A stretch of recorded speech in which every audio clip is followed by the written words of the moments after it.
Aujourd'hui, une personne, elle n'a aucune formation dans quoi que ce soit, elle devient coach. Elle s'est amusée à faire de la médecine sur ses enfants, ça a marché, je suis coach en médecine alternative. Elle a élevé 2 enfants en bas âge, 3 ans, je suis coach en IEF. C'est comme ça qu'on maîtrise un sujet, juste en faisant des tests à la maison. Et ils ont écouté 3-4 psychologues égarés, je suis coach en développement personnel. Et tout leur enseignement n'a rien à voir avec l'islam. Juste ils l'ont habillé d'un habit de l'islam, ils y collent des versets, des hadiths, ils y collent des bismillah ou alhamdulillah quand ils ont envie, mais l'appel, l'enseignement, l'éducation n'est pas basé ni sur le Coran ni la sunna du prophète sallallahu alayhi wa sallam. Effectivement, comment un ignorant qui n'a jamais étudié, qui ne s'est jamais assis auprès des savants des années, qui ne connaît rien à l'islam pourrait enseigner aux gens comment se corriger, comment développer leur âme, corriger leurs péchés, leurs défauts, comment trouver le bonheur. Ces gens-là eux-mêmes sont égarés. Comment un aveugle peut diriger les gens? Mais le malheur, tout le malheur, n'est pas en ces gens-là. Car ces gens-là, s'il n'y avait personne pour les écouter, alors ils abandonneraient. S'ils continuent, c'est parce qu'ils ont trouvé un public d'ignorants qui applaudissent et qui suivent aveuglément, comme des moutons qui délaissent les gens de science, qui ont passé leur vie des 30 ans, 40 ans, 50 ans à étudier le Coran et la Sunna, à s'asseoir avec les savants, des émérites, à être éduqués dans la voie de la piété et la bienfaisance. Ils délaissent les paroles de ces gens-là, ils vont écouter des coachs sur les réseaux sociaux. Mais subhanallah, vous cherchez l'enfer.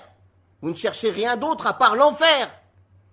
Combien de couples ont divisé ces gens? Combien de gens ont-ils égaré? Combien de sœurs et de frères sont devenus des égarés, des innovateurs à cause de ces coachs de Satan?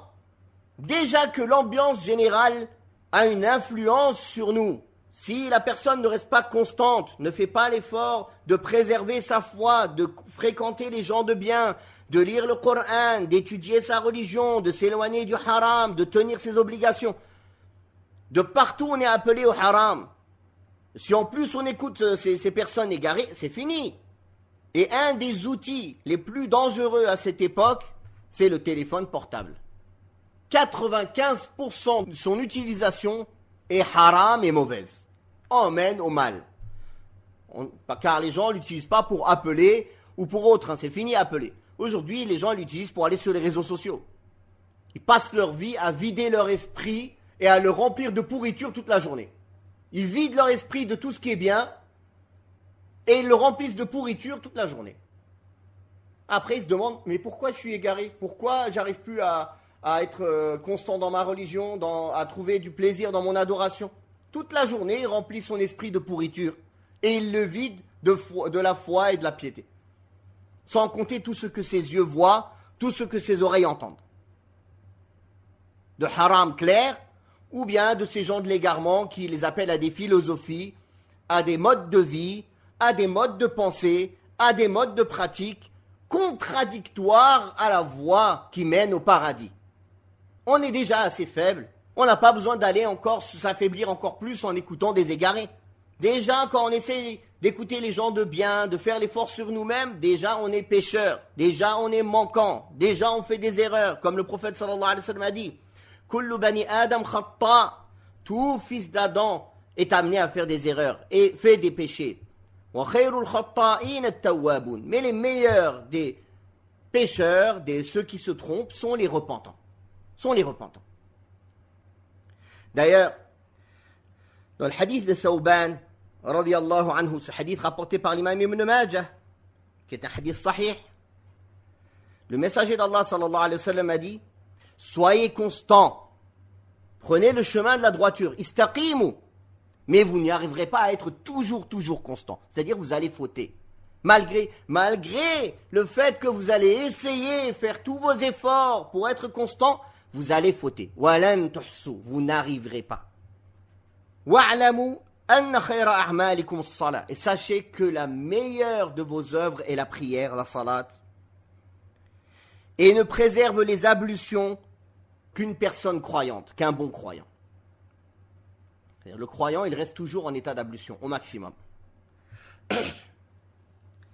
Dans un autre hadith authentique, Le messager d'Allah, sallallahu alayhi wa alihi wa sallam, a dit قاربوا وسددوا واعلموا أنه لن ينجو أحد منكم بعمله قاربوا وسددوا. Rapprochez-vous au maximum de la perfection et restez constant. Faites au mieux. Si vous n'arrivez pas à être toujours sur la droiture, et c'est ce que le prophète sallallahu alayhi wa sallam a expliqué dans le hadith de Thawban, on va être amené à fauter, bien sûr. Mais l'état général de la personne doit être la droiture. Et s'il n'arrive pas à atteindre la perfection, il essaye de s'en approcher au maximum. Qaribu wa saddidu. Hâtez-vous d'accomplir les bonnes œuvres et restez constant sur cela. Et sachez qu'aucun d'entre vous ne sera sauvé par ses seules œuvres. Ils ont dit même pas toi, au messager d'Allah. Il a dit même pas moi, à moins qu'Allah ne m'enveloppe de sa miséricorde et de sa grâce. Rapporté par l'imam Muslim. C'est le hadith d'Abu Huraira radiallahu anhu.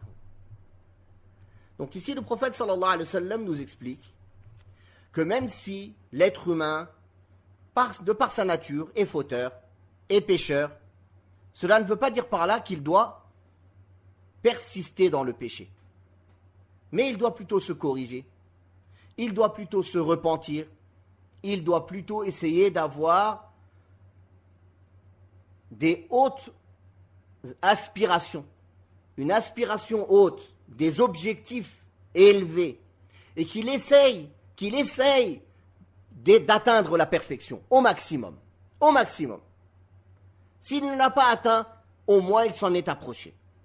Au moins il s'en est approché.